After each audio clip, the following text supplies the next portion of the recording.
It's very hard living day to day, not knowing where your child is. Paula Hill hopes that someone who sees these photos will help bring her missing daughter home and help mend her broken heart. She's 8 on here. I wrote her on the back.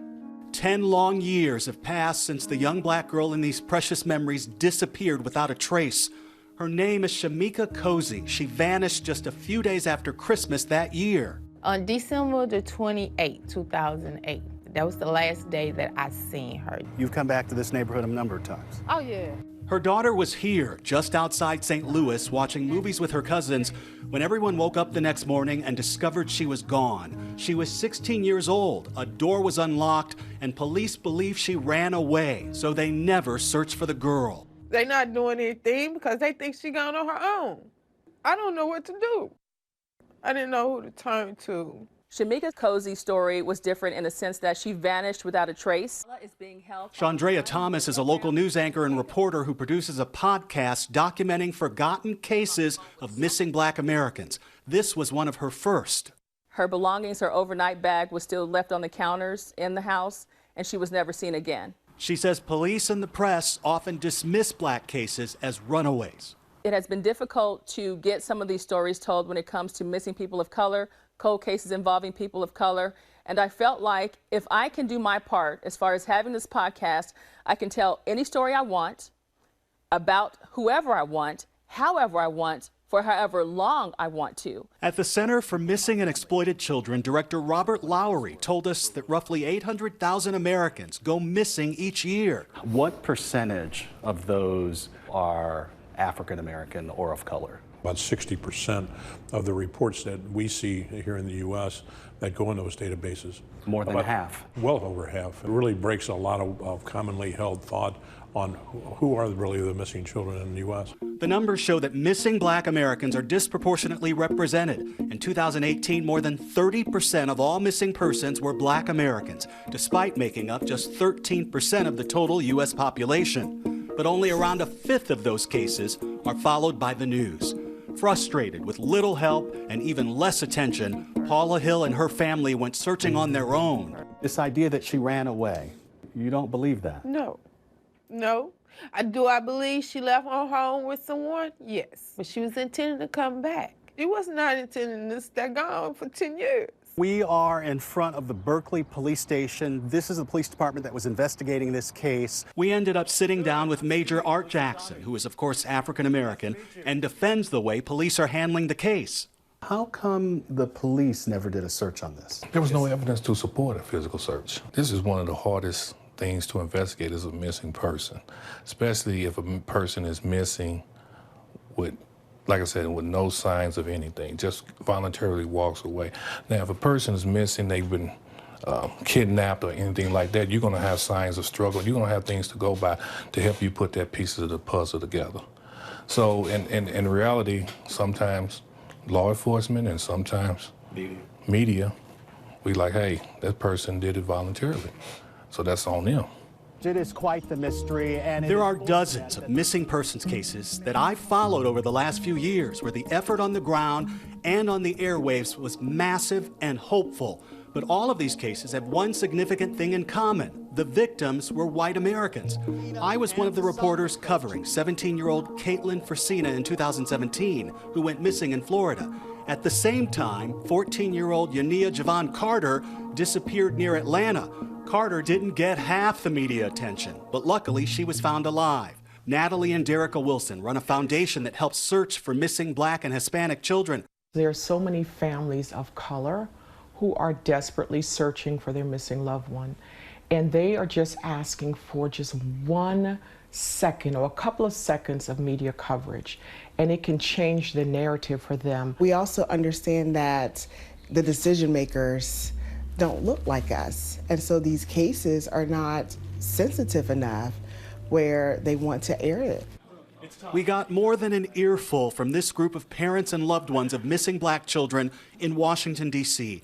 They told us they'd take a fraction of the compassion and attention that went to the families of Natalie Holloway, Elizabeth Smart, Lacey Peterson, and so many others. When you see me as an African American in this country out covering these cases over and over again of missing white children, It's depressing to you. Yes. I know how many missing people of color that are missing. I would say, well, do he do his homework to talk about us?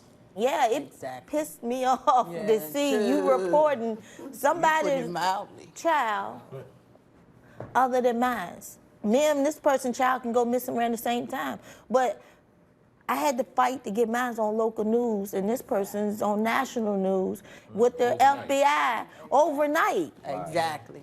I was like, I'm tired, and I'm frustrated, and I'm pissed. They want America to take a greater interest in these names. Unique Harris, Christian Muse, Relisha Rudd, Keisha Jacobs, and Terrence Woods Jr., who went missing last October. Tell me, if you each can tell me about your loved ones. Well, my daughter, Unique, I definitely miss her jovial attitude. She always could just walk in a room and brighten up the room, and she kept me laughing even when I didn't want to laugh.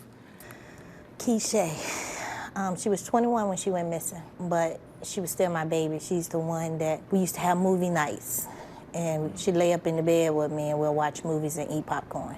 As a child, 8-year-old, normal child, her laughter, her playfulness, she was very beautiful. I'll have dreams about Christian, and in these dreams, I will be boo-hooing crying, you know, in my dream. But then I wake up with that same feeling of sorrow, and no physical tears are coming out. My son, Terrence, he was my best friend. And this just recently happened, so, I mean, every Christmas, he would put up the Christmas tree. So this Christmas, it was like really different, you know, and he was with 11 other people, but he's the only one that went missing without a physical trace. Like she was just saying, it just hit me like a gut shot. On Tuesday nights, he would sit in my room and we watch TV together, watch a movie together. I don't even like walking down the hall going towards his room. The sheriff department or nobody is really helping out. Terrence Woods Jr. went missing last fall in the forests of Oro Grande, Idaho, where he was shooting a documentary. Within a week, police ended the search, saying no leads were obtained and no signs of Mr. Woods have been located in the search area. They also say they're continuing to monitor the situation. His father says they've told him nothing since. I think a lot of people get the misunderstanding that we immediately get help from the police department. That's not the case. But there's a small ray of hope shining on the horizon. At the National Center for Missing and Exploited Children, they're bringing in representatives from local law enforcement and the news departments in the D.C. area to point these differences out. We've initiated a minority children initiative here to examine that very question. Those large-scale searches, in our experience, have been predominantly for Caucasian children, and reasons that we don't always understand. As for the families, their voices filled with anger and frustration, they say they'll never stop looking. So, a number of you have been dealing with this for years. What advice do you give to this father who's 4 months in? I'm gonna tell you straight up, don't give up. Like you said, don't accept nothing nobody say. Can't nobody tell you no, and you keep fighting until you can't fight no more. And remember, that's your child, and nobody, and I mean nobody, is going to fight for your child like you do. Do you expect to get answers? Oh, yeah. Everything in my heart is telling me that Keisha is alive, but I believe she is coming home to me. Terrence? My son is coming home. Paula Hill shares this determined optimism. She and her other 2 children have submitted DNA samples to a national registry, praying for a match. And this is her big sister. And when she's down, she looks through these memories of the daughter she's missing and finds her joy. I still have hope that one day I'm gonna find my child. For Nightline, I'm Steve Osunsami in Washington. Hi, everyone. George Stephanopoulos here. Thanks for checking out the ABC News YouTube channel. If you'd like to get more videos, show highlights, and watch live event coverage, click on the right over here to subscribe to our channel. And don't forget to download the ABC News app for breaking news alerts. Thanks for watching.